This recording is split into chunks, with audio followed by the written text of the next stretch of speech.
हमें पता है कि दो चार्जेस का अगर कोई सिस्टम है, एक चार्ज और दो चार्ज मिला के अगर हम एक सिस्टम इसे कंसीडर करते हैं तो इस सिस्टम में कुछ पोटेंशियल एनर्जी रहता है। मान ले ये भी पॉजिटिव नेचर का है, ये भी पॉजिटिव नेचर का है। चलिए ये पॉजिटिव Q1, ये पॉजिटिव Q2, तो इस पूरे सिस्टम में कुछ पोटेंशियल एनर्जी रहेगा। क्यों? क्योंकि इस चार्ज को इनफाइनाइट डिस्टेंस दूर से देखें, अगर ये चार्ज और ये चार्ज इन दोनों के बीच इनफाइनाइट डिस्टेंस होता है, बहुत बहुत दूर रहे, तो फिर जो पोटेंशियल एनर्जी होगा सिस्टम का वो जीरो माना जाता है। ऐसा क्यों? क्योंकि अगर यहां से आप इसे छोड़ देते हैं या फिर इसे भी छोड़े तो ना ये इसे धकेलेगा और ना ही ये इसे धकेलेगा, क्योंकि बहुत बहुत बहुत डिस्टेंस है इन दोनों के बीच, इनफाइनाइट डिस्टेंस है। फ्रॉम कूलम्स लॉ हम ये समझ सकते हैं कि इनफाइनाइट डिस्टेंस में जो कूलम्बिक फोर्स होता है वो जीरो हो जाता है। तो यहां पर कोई फोर्स अप्लाई नहीं करेगा, तो हम मान सकते हैं कि इस सिस्टम में इसका और इसका जो सिस्टम होगा इसमें पोटेंशियल एनर्जी जीरो होगा।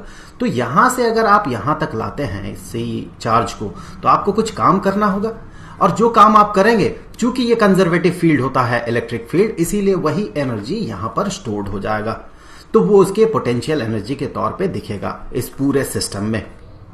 ये ऐसा ही होता है कि अगर मान ले एक स्प्रिंग है, ये बिल्कुल फ्री है, एक बॉडी है, इसके साथ मान ले इस बॉडी को आप धकेल के ले जाते हैं इधर, और ये स्प्रिंग जो है ये कंप्रेस्ड हो जाता है, तो आप यहां पर कुछ काम करते हैं, वही काम इसके पोटेंशियल एनर्जी के तौर पे स्टोर्ड हो जाता है। जैसे ही आप इस बॉडी को छोड़ देंगे, रिलीज कर देंगे, तो ये इस डायरेक्शन में मूव करेगा और इसका एनर्जी काइनेटिक एनर्जी में कन्वर्ट होगा। कुछ ऐसा ही होता है यहां पर भी। तो इस सिस्टम के पास कुछ पोटेंशियल एनर्जी है, तो यहां पर दिख रहा है इसके पास है पोटेंशियल एनर्जी, तो हम इसे पॉजिटिव पोटेंशियल एनर्जी मानते हैं। और अगर ये नेगेटिव चार्ज होता है तो देखें यहां से ये नेगेटिव चार्ज जो है नेगेटिव Q2, ये अपने आप यहां पर आ जाएगा और पूरे प्रोसेस में ये एनर्जी रिलीज करेगा। कैसे कह सकते हैं एनर्जी रिलीज करेगा? क्योंकि जितना ये करीब आते जाएगा इसका काइनेटिक एनर्जी बढ़ते जाएगा, और उसी काइनेटिक एनर्जी को अगर आप रेजिस्ट कर सके तो ये एनर्जी डिसिपेट करेगा, और यहां पर अगर आप रोक देते हैं तो पूरा का पूरा काइनेटिक एनर्जी डिसिपेटेड हो जाएगा। दैट मीन अब इसके पास जो एनर्जी है, आप ये नहीं कह सकते कि बहुत बहुत एनर्जी स्टोर्ड है, आप ये समझे कि बहुत ज्यादा एनर्जी यहां से सिस्टम से बाहर निकल गया, तो इसका जो पोटेंशियल एनर्जी होगा वो निगेटिव होगा। निगेटिव से हम यही समझ सकते हैं कि इसे वापस अगर इनफाइनाइट डिस्टेंस तक ले जाना होगा तो आपको यहां पर काम करना होगा, मतलब कि इसका पोटेंशियल एनर्जी निगेटिव है, इसीलिए जीरो पोटेंशियल एनर्जी सिस्टम में देने के लिए, बनाने के लिए आपको कुछ काम करना पड़ रहा। तो यहां पर ये जो साइन है यही आपका सब कुछ रिजॉल्व कर देगा, जो भी चार्ज का साइन है, जो हम इक्वेशन यूज करते हैं उसी के कारण ऐसा होगा, और इसीलिए हमें इस पे बॉदर नहीं करना पड़ता है कि पोटेंशियल एनर्जी पॉजिटिव होगा या नेगेटिव होगा, वो अपने आप इक्वेशन से पता चल जाएगा। जैसे कि इस सिस्टम का अगर पोटेंशियल एनर्जी देखें तो इस सिस्टम में पोटेंशियल एनर्जी होगा 1/4 pi epsilon not, that is Coulomb's constant. हम मान रहे पूरा का पूरा जो स्पेस है ये फ्री स्पेस है, इनटू दोनों चार्जेस का जो मैग्नीट्यूड है Q1 into Q2 divided by इन दोनों के बीच का जो डिस्टेंस है, तो ये डिस्टेंस r हमने मान लिया, तो डिवाइडेड बाय r। अब अगर Q1 पॉजिटिव होता है, Q2 पॉजिटिव होता है, दोनों ही पॉजिटिव होता है, तो ओवरऑल रिजल्ट जो होगा ये पॉजिटिव होगा भी, पोटेंशियल एनर्जी इसमें पॉजिटिव होगा, दोनों पॉजिटिव चार्ज हुआ। तो अब दोनों अगर नेगेटिव चार्जेस होते हैं तो क्या होगा फिर? ओवरऑल देखिए ये पॉजिटिव हो जाएगा, पोटेंशियल एनर्जी होना भी यही चाहिए। ये अगर नेगेटिव होता तो इस नेगेटिव चार्ज को इन्फिनिटी से यहां लाने में आपको काम करना पड़ता, तो पोटेंशियल एनर्जी यहां पर स्टोर्ड होता। काम क्यों करना पड़ता? क्योंकि नेगेटिव चार्ज जो है नेगेटिव चार्ज पे रेपल्सिव फोर्स अप्लाई करता है, तो आपको धकेलते हुए यहां तक लाना होता, तो वही एनर्जी यहां पर स्टोर्ड हो जाता। सो नेगेटिव नेगेटिव दो चार्जेस अगर हो तो भी पोटेंशियल एनर्जी पॉजिटिव होगा। यहां तक तो ठीक है, लेकिन एक पॉजिटिव चार्ज और एक नेगेटिव चार्ज हुआ, तो मान ले Q1 पॉजिटिव है और Q2 नेगेटिव है, जिसपे हमने थोड़ी देर पहले बात किया था, ये नेगेटिव है, तो ओवरऑल पोटेंशियल एनर्जी तो नेगेटिव हो जाएगा। आप यहां मल्टीप्लाई करके देखिए, पॉजिटिव टर्म और नेगेटिव टर्म मल्टीप्लाइड होगा तो ये नेगेटिव बन जाएगा, अपने आप ये मैथमेटिकल इक्वेशन से बन जा रहा है। सो हमें ये बॉदर नहीं करना पड़ता है कि चार्ज का जो नेचर है वो क्या है, या फिर वहां जो पोटेंशियल एनर्जी होगा पॉजिटिव होगा या नेगेटिव होगा, हमें ये पता नहीं लगाना पड़ता है, अपने आप उसके साइन से, चार्ज के साइन से पता चल जाता है। तो ये तो था कि दो चार्जेस का अगर सिस्टम हो तो उसमें पोटेंशियल एनर्जी कितना होगा। लेकिन अगर दो से ज्यादा हुआ चार्जेस का सिस्टम, मान ले एक और चार्ज है, तो ये Q1 चार्ज है, ये Q2 चार्ज है, मैं साइन नहीं लगा रहा हूं, जो भी होगा इसका वैल्यू, Q1 पॉजिटिव भी हो सकता है, नेगेटिव भी हो सकता है। जब आप Q1 की जगह उसका वैल्यू पुट करेंगे तो अपने आप पोटेंशियल एनर्जी पॉजिटिव नेगेटिव जो भी है उसका वैल्यू पता चल जाएगा। तो अब अगर सिस्टम ऐसा होगा तो इसमें कितना पोटेंशियल एनर्जी होगा। चलिए तीन चार्जेस का ही सिस्टम यहां पर कंसीडर कर लेते हैं, आगे चल के आप अपने आप समझ जाएंगे चार चार्जेस का सिस्टम होगा तो क्या होगा। तो हम कैसे पता लगाएंगे, चलिए देखते हैं हम कैसे पता लगाएंगे। तो सबसे पहले तो पहला चार्ज, दूसरा चार्ज, यहां पर मान ले पहला चार्ज है Q1 और बहुत बहुत दूर है, इनफाइनाइट डिस्टेंस दूर है ये सारे चार्जेस। सो ये तीन चार्जेस है, डिस्टेंस क्या है, इनफाइनाइट है डिस्टेंस, तो एक दूसरे को कोई भी ये फोर्स अप्लाई नहीं करेगा। एक पॉइंट बीच में मान ले कहीं पर, यहां पर हम ला रहे हैं, यहां से इस चार्ज को ले आएंगे और यहां से इस चार्ज को ले आएंगे और यहां से इस चार्ज को ले आएंगे। तो ये जो रीजन हमने कंसीडर किया, बीच का रीजन, ये जो रीजन है, यहां से यहां तक का डिस्टेंस इंफिनिटी है, यहां से यहां तक का डिस्टेंस इंफिनिटी है, यहां से यहां तक का डिस्टेंस इंफिनिटी है। क्योंकि हमें क्या करना होगा, हमें इन तीनों चार्जेस को करीब लाके एक सिस्टम बनाना होगा। हम देखेंगे हम कितना काम करेंगे, तो जो काम करेंगे वही उसके पोटेंशियल एनर्जी के तौर पे स्टोर्ड रहेगा। बात तो यहां तक ठीक है। लेकिन हम इनिशियल जो सिस्टम कंसीडर करेंगे, जैसे इनिशियल सिस्टम में ये यहां पर है, ये यहां पर है, ये यहां पर है, इनिशियल सिस्टम में टोटल एनर्जी जो होना चाहिए, टोटल पोटेंशियल एनर्जी, ये तो जीरो होना चाहिए। तब जाके हम ये कह सकते हैं कि हमने जो काम किया, टोटल वर्क डन, ये W जो है दैट इज इक्वल टू, इन दोनों को जोड़े तो दैट इज इक्वल टू ये जो फाइनल पोटेंशियल एनर्जी होगा, that is W plus zero होना चाहिए। इन दोनों को जोड़ना होगा, क्योंकि पहले से जितना था उसके बाद हमने इतना दिया तो हमें टोटल पोटेंशियल एनर्जी मिलेगा। सो इसीलिए इसे जीरो माना जाता है, ताकि हम कह सके कि work done is equal to potential energy. तो हम इन तीनों का जो सिस्टम है, इनिशियल जो सिस्टम है, उसमें तीनों को बहुत बहुत दूर रखेंगे। जहां तक हम ले आएंगे, जिस रीजन तक हम ले आएंगे, उस रीजन से भी इनफाइनाइट डिस्टेंस दूर है सभी। तो अब सबसे पहले तो इस रीजन में यहां तक, इस पॉइंट तक इस Q1 को लाना है, और मान ले इस पॉइंट तक हम Q2 को लाएंगे और इस पॉइंट तक Q3 को लाएंगे। हमें देखना है टोटल हम कितना काम करेंगे। तो सबसे पहले इस Q1 को ले आते हैं यहां तक, तो हमने Q1 को यहां पर भेज दिया। यहां देखिए पूरे प्रोसेस में हम कितना काम करेंगे, पूरे प्रोसेस में हमें जीरो काम करना होगा। जीरो काम क्यों करना होगा, क्योंकि यहां पर कोई भी फील्ड जो है, इन दोनों के कारण, इसके कारण और इसके कारण कोई भी इलेक्ट्रिक फील्ड नहीं है। तो आपको किसी भी चार्ज के इलेक्ट्रिक फील्ड को तोड़ते हुए या फिर इलेक्ट्रिक फील्ड के अगेंस्ट नहीं ले जाना होगा इस चार्ज को, तो यहां पर काम जो होगा ये जीरो होगा। तो हम कह सकते हैं एक चार्ज अगर रहे किसी रीजन में, तो सिर्फ एक चार्ज के लिए पोटेंशियल एनर्जी जीरो होना चाहिए। आगे बढ़ते हैं। अब हम क्या करेंगे, अब ये Q2 चार्ज जो है उसे यहां तक ले आएंगे और हम देखेंगे कि सिस्टम का पोटेंशियल एनर्जी कितना होगा। तो यहां तक हमने Q2 को ले आया, ये तो Q1 था, Q2 को हमने ले आया यहां तक। तो अब देखिए दो चार्जेस का एक सिस्टम बना। इस दो चार्जेस का सिस्टम में जो पोटेंशियल एनर्जी होगा, अभी जो एनर्जी है, तो अभी जो एनर्जी है पोटेंशियल एनर्जी EP, ये किसके बराबर होगा, ये बराबर होगा 1/4 pi epsilon not into Q1 into Q2 divided by इन दोनों के बीच का जो डिस्टेंस है। तो इन दोनों का जो डिस्टेंस है, इन दोनों के बीच का, इस डिस्टेंस को चलिए नाम दे देते हैं R12। ये 2 था, माफ कीजिएगा, ये 2 था। सो R12, देखिए ये सिर्फ डिस्टेंस है, डिस्प्लेसमेंट है नहीं, इसीलिए 1 2 2 1 इसमें बॉदर नहीं करना होगा डिस्टेंस की बात अगर हो। आगे बढ़ते हैं। अब क्या करना है, इस Q3 को यहां तक ले आना है। Q3 को यहां तक लाने से पहले आप देखिए ये जो Q1 और Q2 यहां एग्जिस्ट कर रहा है, ये दोनों इस पॉइंट में कुछ पोटेंशियल बनाएगा। तो अभी मान लेते हैं इस पॉइंट का जो पोटेंशियल है, ये पॉइंट मान ले P3 है, P3 पॉइंट है। सो यहां जो पोटेंशियल है इसे चलिए नाम दे देते हैं V3। ये पोटेंशियल किसके बराबर होगा, ये पोटेंशियल बराबर होगा, ये चार्ज यहां जितना पोटेंशियल बनाएगा प्लस ये चार्ज यहां पर जितना पोटेंशियल बनाएगा, क्योंकि पोटेंशियल, इलेक्ट्रिक पोटेंशियल जो है ये तो स्केलर क्वांटिटी है। दो चार्जेस के कारण किसी एक पॉइंट में बना टोटल पोटेंशियल जो होगा, एक के कारण बना पोटेंशियल, दूसरे के कारण बना पोटेंशियल, दोनों का सम होगा।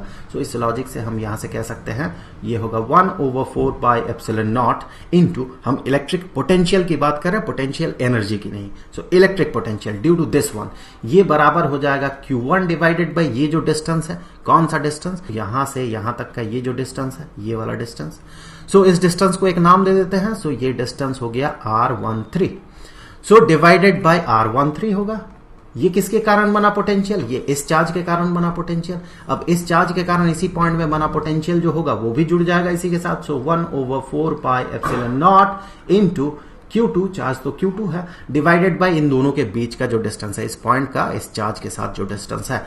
सो ये वाला हो गया वो डिस्टेंस। सो इसे भी एक नाम दे देते हैं। सो इस डिस्टेंस को हम नाम दे देते हैं R23।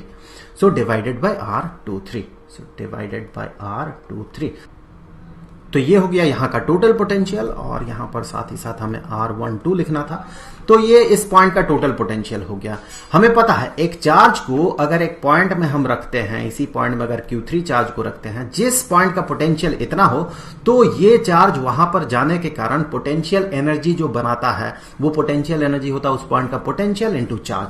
तो ये पोटेंशियल एनर्जी यहां पर जुड़ जाएगा। सो जो पूरा सिस्टम का पोटेंशियल एनर्जी होगा वो हम इस पोटेंशियल एनर्जी को जोड़ देंगे, that is equal to V3 into Q3।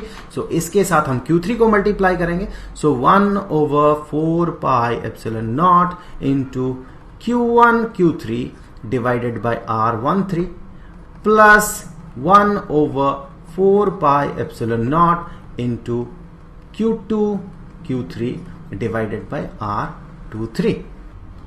आप यहां पर देखिए ये जो फॉर्म हमें मिला, ये फॉर्म कितना एलिगेंट फॉर्म है।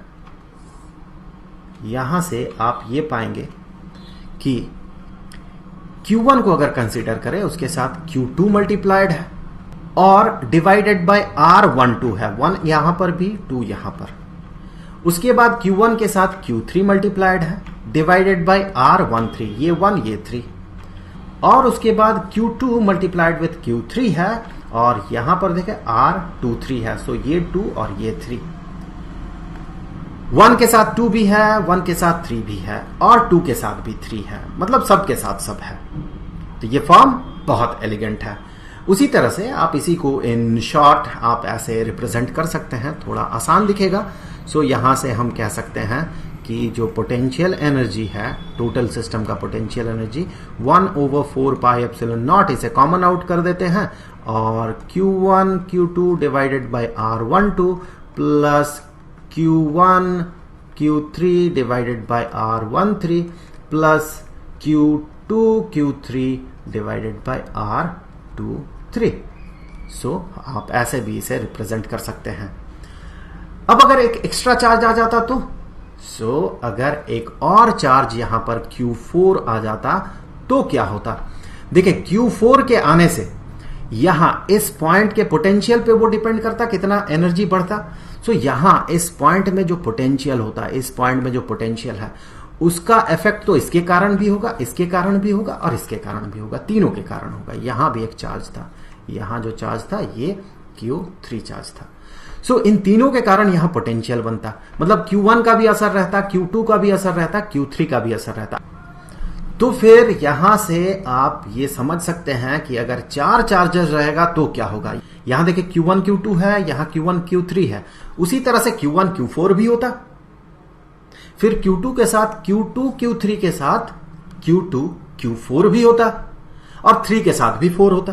तो फॉर्म आपको कुछ ऐसा दिखता, आप वैसे खुद इवैल्यूएट करके देख सकते हैं। सो उस केस में जब 4 चार्जेस हो, मैं ब्रैकेट में यहां 4 लिख दे रहा हूं, आप समझ जाइए 4 चार्जेस की बात कर रहा हूं मैं। सो ये होता 1/4πε0 ब्रैकेट के अंदर Q1 Q2 divided bye R12 plus Q1 Q3 divided by R13 plus Q1 Q4 divided by R14। इसी तरह से Q2 के साथ Q3 होता डिवाइडेड बाय R23 होता, प्लस Q2 के साथ भी Q4 होता डिवाइडेड बाय R24 होता, प्लस Q3 के साथ Q4 होता। और डिवाइडेड बाय R34 होगा। सो इस तरह से आप ये भी समझ सकते हैं कि बहुत बहुत सारे चार्जेस हो तो हम कैसे इक्वेशन बनाएंगे। अब मुद्दा ये है कि आपको ये जो एक्सप्रेशन है इसे समेशन के तौर पे भी रिप्रेजेंट करना हो सकता है, क्योंकि बहुत सारे चार्जेस रहे तो क्या होगा। तो फिर उसके लिए क्या करेंगे, देखिए इसे समेशन के तौर पे अगर रिप्रेजेंट करें, वैसे आप अगर बीएससी के स्टूडेंट है तो आपको पता होना चाहिए, आपको जो रिप्रेजेंट करके देना होगा वो समेशन के फॉर्म में रिप्रेजेंट करके देना होगा। तो यहां पर मैं पता लगाता हूं, चलिए कि क्या होगा total potential energy. So potential energy बहुत सारे चार्जेस के लिए, n चार्जेस के लिए क्या होगा। तो यहां पर देखिए हम 1/4 पाई एप्सिलॉन नॉट को कॉमन आउट करके रखेंगे। सो हमने कर दिया इसे कॉमन आउट पहले ही। अब हम क्या करते हैं, इस सिस्टम से जितना Q1 है उसे अलग करते हैं। तो ये Q1, यहां Q1, यहां Q1। अगर मैं इसे अलग करता हूं तो हम कहेंगे Q1 कॉमन आउट कर रहे हैं, हम Q1 को कर दिया हमने कॉमन आउट। सो अब Q1 के साथ हमें ब्रैकेट के अंदर क्या मिलेगा, देखिए Q2 divided bye R12 plus Q3 divided by R13 plus Q4 divided by R14। सो ये मिलेगा हमें। उसी तरह से आगे हम Q2 को कॉमन आउट करेंगे। सो Q2 को जैसे ही कॉमन आउट कर दिए ब्रैकेट के अंदर, देखिए ये दोनों टर्म में Q2 है तो ब्रैकेट के अंदर ये प्लस ये। सो Q3 divided by R23 plus Q4 divided by R24। इसी तरह से आगे ये सिलसिला चलते रहेगा। यहां पर भी मैं डॉट लगा देता हूं क्योंकि बहुत बहुत सारे चार्जेस हैं।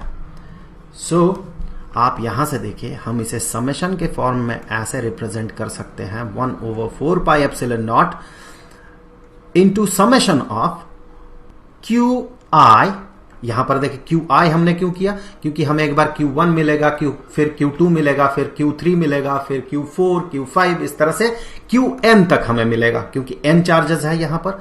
तो हम सिंपली यहां पर लिख देंगे कि ये जो I है ये 1 से शुरू होगा और n तक चलेगा।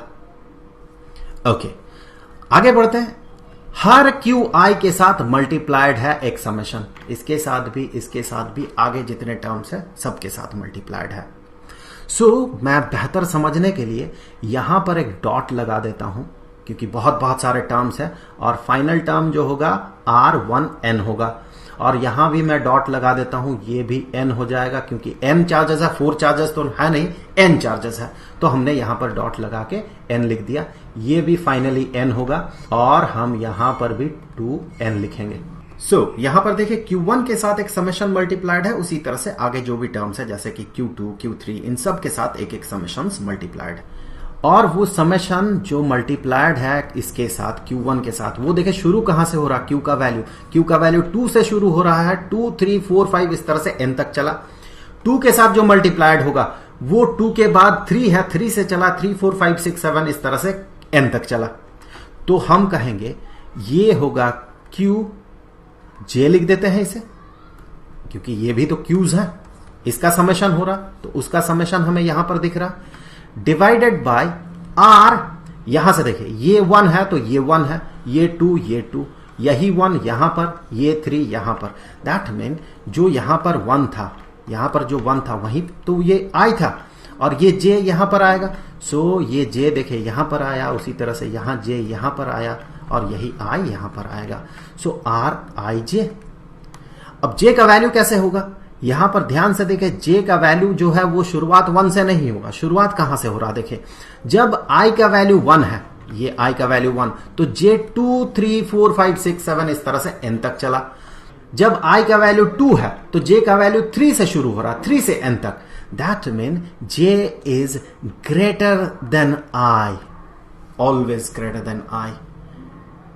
आप ऐसे भी लिख सकते हैं कि ये J जो है ये चलेगा कहां तक, ये J चलेगा I+1 से लेके n तक। तो आप यहां पर ऐसे भी लिख सकते हैं J is equal to I+1, यहां से लेके ये n तक चलेगा। एक यहां पर हम लोगों से मिस्टेक हो गया था, वो ये था कि I का वैल्यू जो है, यहां अगर I का वैल्यू देखते हैं, 4 चार्जेस है, हमने माना था यहां n चार्जेस है, तो 4 चार्जेस के लिए जब हम कॉमन आउट कर रहे हैं तो Q1 हमें मिलेगा। सो यहां Q1 मिलेगा, Q2 भी मिलेगा, यहां पर इसके लिए Q2 मिलेगा और Q3 भी मिलेगा हमें ये। लेकिन Q4 से हम कुछ कॉमन आउट नहीं कर सकते हैं क्योंकि Q4 वाला टर्म इससे पहले ही जुड़ चुका है हर जगह। तो हम यहां पर जो QI चलने वाला है, ये QI, ये Q1, Q2, Q3 तक ही चलेगा। जब 4 चार्जेस होंगे, 5 चार्जेस होंगे तो Q1, Q2, Q3 और Q4 चलेगा, Q5 नहीं रहेगा। तो यहां पर I का वैल्यू 1 से लेके N नहीं, बल्कि यहां पर N-1 तक चलेगा।